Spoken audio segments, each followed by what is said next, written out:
1 Samuel chapter 25. The death of Samuel. Now Samuel died, and all of Israel gathered for his funeral. They buried him at his house in Ramah. Nabal angers David. Then David moved down to the wilderness of Maon. There was a wealthy man from Maon who owned property near the town of Carmel. He had 3,000 sheep and 1,000 goats, and it was sheep shearing time. This man's name was Nabal, and his wife Abigail was a sensible and a beautiful woman. But Nabal, a descendant of Caleb, was crude and mean in all his dealings. When David heard that Nabal was shearing his sheep, he sent 10 of his young men to Carmel with this message for Nabal: "Peace and prosperity to you, your family, and everything you own. I am told that it's sheep shearing time. When your shepherds stayed among us near Carmel, we never harmed them, and nothing was ever stolen from them. Ask your own men, and they will tell you this is true. So would you be kind to us in return, since we have come at a time of celebration? Please share any provisions you might have on hand with us and your friend David." David's young men gave this message to Nabal in David's name, and they waited for a reply. "Who is this fellow David?" Nabal sneered to the young men. "Who does this son of Jesse think he is? There are lots of servants these days who run away from their masters. Should I take my bread and my water and my meat that I've slaughtered for my shears and give it to a band of outlaws who comes from who knows where?" So David's young men returned and told him what Nabal had said. "Get your swords," was David's reply as he strapped on his own. Then 400 men started off with David, and 200 remained to guard their equipment. Meanwhile, one of Nabal's servants went to Abigail and told her, "David sent messengers from the wilderness to greet our master, but he screamed insults at them. These men have been very good to us, and we never suffered any harm from them. Nothing was stolen from us the whole time they were here. In fact, day and night, they were like a wall of protection to us and the sheep. You need to know this and figure out what to do, for there's going to be trouble for our master and his whole family. He's so ill-tempered that no one can even talk to him." Abigail wasted no time. She quickly gathered 200 loaves of bread, 2 wineskins full of wine, 5 sheep that had been slaughtered, nearly a bushel of roasted grain, 100 clusters of raisins, and 200 fig cakes. She packed them on donkeys and said to her servants, "Go on ahead. I'll follow you shortly." But she didn't tell her husband Nabal what she was doing. As she was riding her donkey into the mountain ravine, she saw David and his men coming toward her. David had just been saying, "A lot of good it did to help with this fellow. We protected his flocks in the wilderness, and nothing he owned was lost or stolen, but he's repaid me evil for good. May God strike me and kill me if even one man of his household is still alive tomorrow morning." Abigail intercedes for Nabal. When Abigail saw David, she quickly got off her donkey and bowed low before him. She fell at his feet and she said, "I accept all blame in this matter, my lord. Please listen to what I say. I know Nabal is wicked and an ill-tempered man. Please don't pay any attention to him. He's a fool, just as his name suggests. But I never even saw the young men you sent. Now, my lord, as surely as the Lord lives and as you live yourself, since the Lord has kept you from murdering and taking vengeance into your own hands, let all your enemies and those who try to harm you be cursed as Nabal is. And here is a present that I, your servant, have brought to you and your young men. Please forgive me if I have offended you in any way. The Lord will surely reward you with a lasting dynasty, for you are fighting the Lord's battles, and you've not done wrong throughout your entire life. Even when you're chasing by those who seek to kill you, your life is safe in the care of the Lord your God, secure in his treasure pouch. But the lives of your enemies will disappear like stones shot from a sling. When the Lord has done all he's promised and has made you leader of Israel, don't let this be a blemish on your record. Then your conscience won't have to bear the staggering burden of needless bloodshed and vengeance. And when the Lord has done these great things for you, please remember me, your servant." David replied to Abigail, "Praise the Lord, the God of Israel, who sent you to meet me here today. Thank God for your good sense. Bless you for keeping me from murder and from carrying out vengeance with my own hands.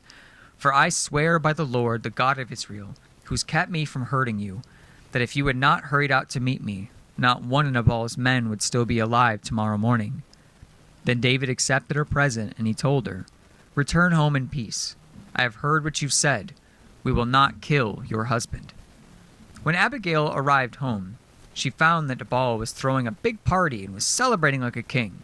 He's very drunk, so she didn't tell him anything about her meeting with David until dawn the next day. In the morning, when Nabal was sober, his wife told him what happened. As a result, he had a stroke, and he lay paralyzed on his bed like a stone. And about 10 days later, the Lord struck him, and he died. David marries Abigail. When David heard that Nabal was dead, he said, "Praise the Lord, who has avenged the insult I received from Nabal and has kept me from doing it myself. Nabal has received the punishment for his sin." Then David sent messengers to Abigail to ask her to become his wife. When the messengers arrived at Carmel, they told Abigail, "David has sent us to take you back to marry him." She bowed low to the ground and responded, "I, your servant, would be happy to marry David. I would even be willing to become a slave, washing the feet of his servants." Quickly getting ready, she took along 5 of her servant girls as attendants, mounted her donkey, and with David's messengers, and so she became his wife. David also married Ahinoam from Jeriz, making both of them his wives. Saul, meanwhile, had given his daughter Michal, David's wife, to a man from Gilim, named Palti, son of Laish. Chapter 26. David spares Saul a second time. Now some men from Ziph came to Saul at Gibeah to tell him, "David's hiding on the hill of Hachilah, which overlooks Jesham."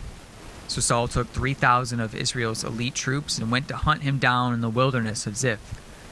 Saul camped along the road beside the hill of Hachilah near Jesham, where David was hiding. When David learned that Saul had come after him into the wilderness, he sent out spies to verify the report of Saul's arrival. David slipped over to Saul's camp one night to look around. Saul and Abner, son of Ner, the commander of his army, were sleeping inside a ring formed by slumbering warriors. "Who will volunteer to go there with me?"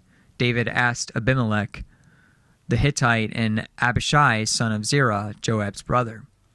"I'll go with you," Abishai replied. So David and Abishai went into Saul's camp and found him asleep.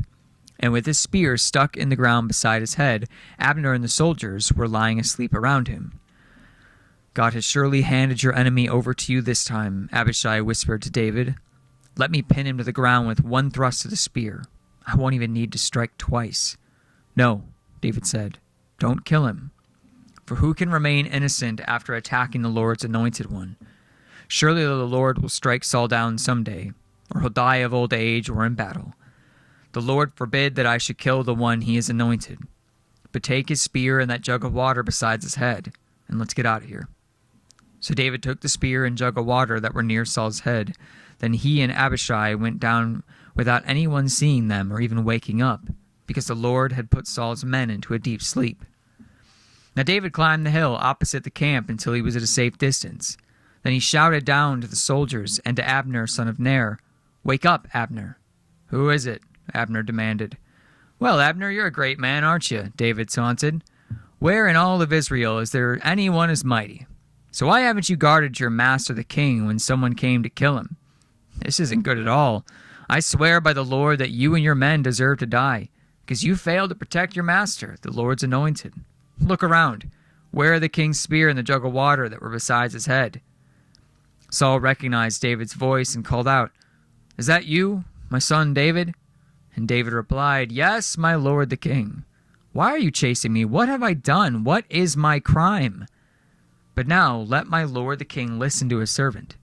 If the Lord has stirred you up against me, then let him accept my offering. But if this is simply a human scheme, then may those involved be cursed by the Lord, for they've driven me from my house, so I can no longer live among the Lord's people. And they've said, 'Go worship pagan gods.' Must I die on foreign soil far from the presence of the Lord? Why has the king of Israel come out to search for a single flea? Why does he hunt me down like a partridge on the mountains?" Then Saul confessed, "I have sinned. Come back home, my son, and I will no longer try to harm you, for I valued my life today. I've been a fool and very, very wrong." "Here is your spear, O king," David replied. "Let one of your young men come over and get it. The Lord gives his own reward for doing good and for being loyal, and I refuse to kill you even when the Lord placed you in my power. for you are the Lord's anointed one.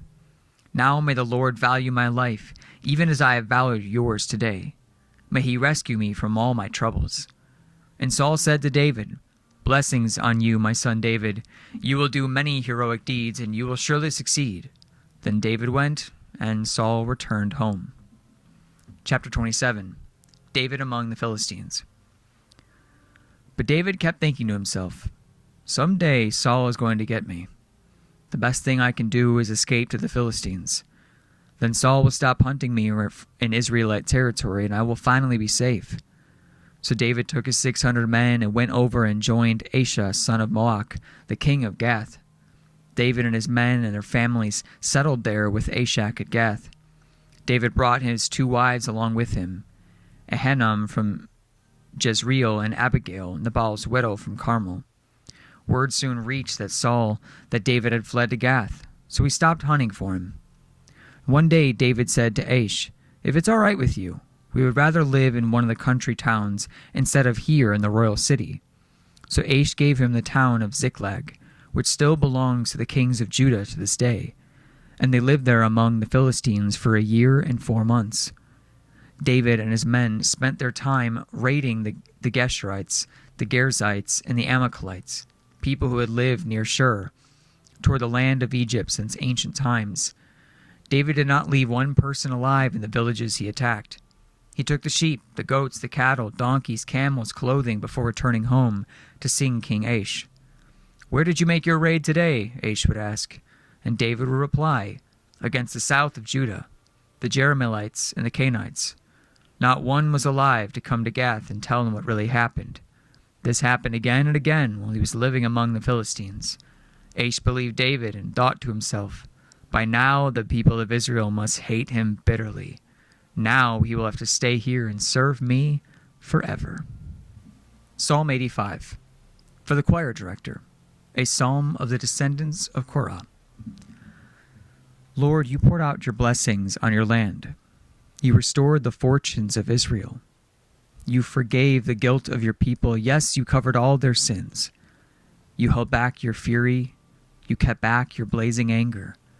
Now restore us again, O God of our salvation. Put aside your anger against us once more. Will you be angry with us always? Will you prolong your wrath to all generations? Won't you revive us again so your people can rejoice in you? Show us your unfailing love, O Lord, and grant us your salvation. I listen carefully to what the God is saying, for he speaks peace to his faithful people. But let them not return to their foolish ways. Surely his salvation is near to those who fear him, so our land will be filled with his glory. Unfailing love and truth have met together. Righteousness and peace have kissed. Truth springs up from the earth, and righteousness smiles down from the heavens. Yes, the Lord pours down his blessings. Our land will yield its bountiful harvest. Righteousness goes on as a herald before him, preparing the way for his steps.